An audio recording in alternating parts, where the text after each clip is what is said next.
I want to be fair and say I don't want to look at Copy's hero here. I want to look at the draft composition before. Yeah, I think if Copy's having to play this specific type of hero, then I think Nouns are already losing the game.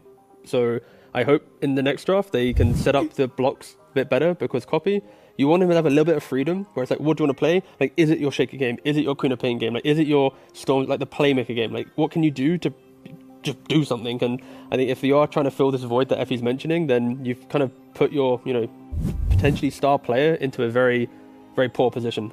Now, we heard our commentary team talk about it at the end of the game there.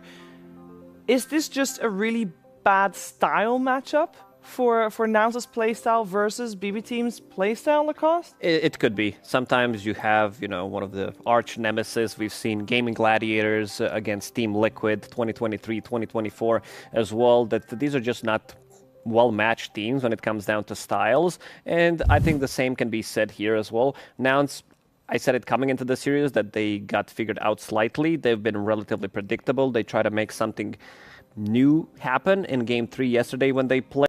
They tried, because Lelez on the Nyx was always hunting for the Alchemist, and potentially if he connected on 1 or 2 more pickoffs with Yuma on the Monkey King, that could have opened up for, Psyker needs an extra 5 minutes, 3 minutes to get that next item. But there was, if you really go back through the replay, like, Psyker was able to dodge some of these ganks, which then allowed him to, get to Radiance and Manta and Blink and AC. So it's like, with this draft, it's such high pressure on, if Nyx connects, game continues. If Nyx doesn't connect, then everyone just has to hit creeps and pray their opponent doesn't want to just, get to game 2.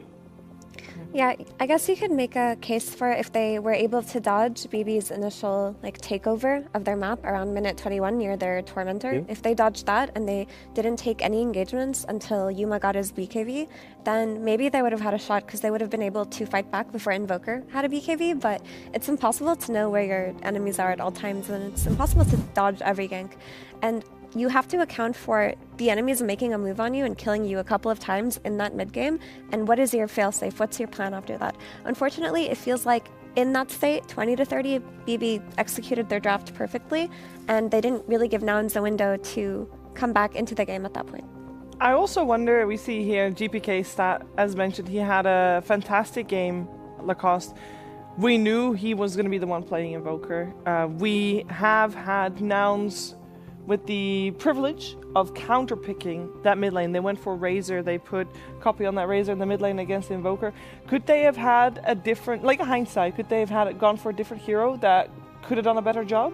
Considering the heroes that he played so far, I did mention the Earthshaker, which would be kind of worse for the lane, but maybe slightly better for the game. I don't think this is a pick issue. I think the whole composition of their draft and also the speed that